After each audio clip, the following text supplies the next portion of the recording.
Ошо 3-чү сабактын уландысы ошо далилдер менен эле коштолмокчу.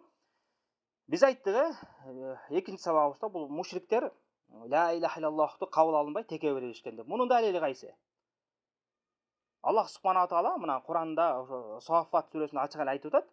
Иннахум кану иза кила лахум ла иляха иллаллах ястакбирун ва якулуна а инна латарику алихатина ли шаирин мажнун.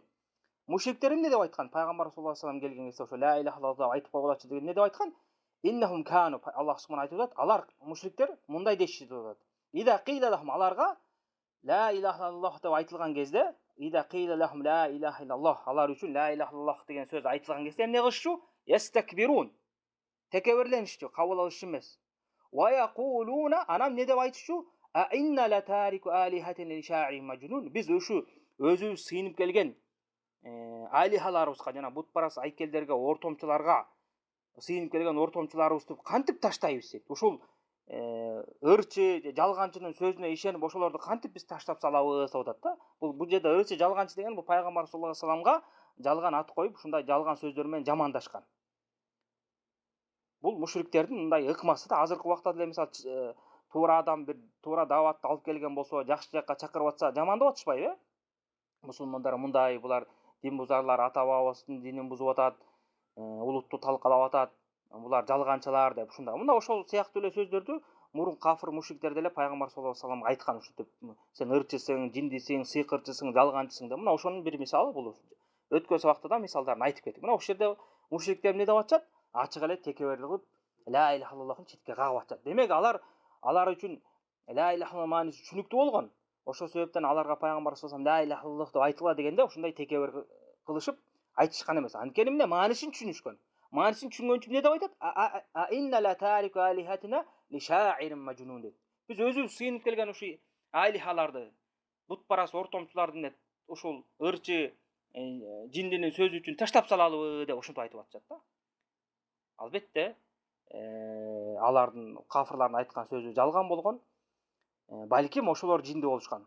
Пайгамбар саллаллаху алейхи вассалам жинди болбостон, алар жинди болуп, ошол өздөрү колу менен жасаган, жаратылган бутпарас айкелдерге сыйынышкан.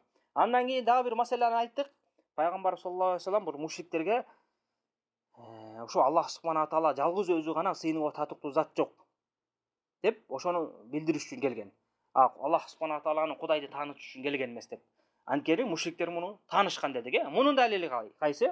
Мына Аллах субхана таала Юнус сүрөсүндө ачык эле айтып атат. Кул ман ярзукукум минас самаи вал ард амман ямлику сам'a вал абсара ва ман юхриджул хайя минал маййит ва юхриджул маййита минал хайй ва ман юдаббирул амра фасаякулуна Аллах факул афала таттакун фазаликумуллаху раббукумул хак фамада ба'дал хак илля далал фанна тусрафун. Аларга айтсаң дейт, кул дейт, аларга айт дейт. Пайгамбарыбыз Аллах субхана буйруп атат. Ман ярзукукум минас сама вал ард. Силерге жерден, асмандан рызкыңарды ким берет деп айткан. Жана ошондой амма ямлику самал абсар. Силердин көзүңөргө, кулагыңарга ээлик кылган ким деп айткан. Жана ошондой эле ва ман юхриджул хайя минал маййит. Ошо өлүктөн тирүүнү чыгарган ким? Жана ошондой эле ва ман юхриджул маййита минал хайй. Жана тирүүдөн өлүктү чыгарган ким деп айткан. Ва ман юдаббирул амра. Жана бардык ишти башкарып турган, ааламды бардык башкарып турган ким деп айтсаң, алар эмне деп жооп беришет дейт? Фасаякулуна Аллах. Алар айтышат дейт, Алла деп жооп беришет дейт. Демек булар Аллах субхананы ачык айкын билишкен. Анан кайра аларга эмне деп айткан деп атат пайгамбар саллаллаху алейхи вассалам Алла факул, анда аларга жооп бергин ушинтип айтканда. Афала таттакун. Анда эгерде силер ушундай нерсени моюңарга алып атсаңар, Аллах субхананы таанып билип атсаңар, анда Алла тааладан коркпойсуңарбы? Таквачылык кылбайсыңарбы? Алла таалага түз сыйынбайсыңарбы? Ширк кылбай, бутпарастарды таштабайсыңарбы деп айткан деп атат. Фазаликумуллаху раббукумул хак. Мына ушу силер моюнуңарга алган, жаратуучу экенин моюнуна алган, рызык берүүчү экенин моюнуна алган Роббиңер ошол чындык, ал-хак. Раббукумул хак. Фамада ба'да. Эми ушул бул чындыктан кийин эмне гана калат? Бир гана адашуу калат деп. Фамада ба'да хак илля далал. Фанна тусрафун. Эми ушунун баарын билип туруп, каякты көздөй жүзүңөрдү буруп, алыста кетип баратасыңар деп. Мына бул жерде мушриктер Аллах субхана тааланын жаратуучу экенин 5 колдой билишип, ошонун моюндарын алган. Аллах субхана таала ошол себептен ошол ошо моюнга алган нерселердин алып келип туруп алардын үстүнө далил кылып атат. Эгерде силер Алла Тааланы таанысаңар, Алла Тааланы жаратуучу деп билсеңер, ырызкы берүүчү деп билсеңер, баардык нерсени башкарып аткан Алла Таала деп билсеңер, анда эмнеге ага сыйынбай атасыңар? Эмнеге ага шерик кошуп атасыңар? Эмнеге түс сыйынбай атасыңар? Ушунча кудурет ээси болгон зат албетте ошо түс сыйыныга татыктуу зат өзү деп Аллах субхана таала мына далил келтирип атат. Мына дагы эле башка бир Лукман аятында деле, Лукман сүрөсүнүн аятында Аллах субхана айтат: "Ва ла инсалтахум ман халака ас-самавати вал ард ла якулуна Аллах". Эгерде алардан асман жерди ким жаратты деп сурасаң, албетте Алла Таала деп жооп беришет дейт. Жана ошону Анкабут сүрөсүндө айтып атат: "Ва ла инсалтахум ман наззала минас самаи маан фахия бихил арда мин ба'ди маутиха ла якулуна Аллах кул алхамдулилlah бал аксарухум ла яқилун".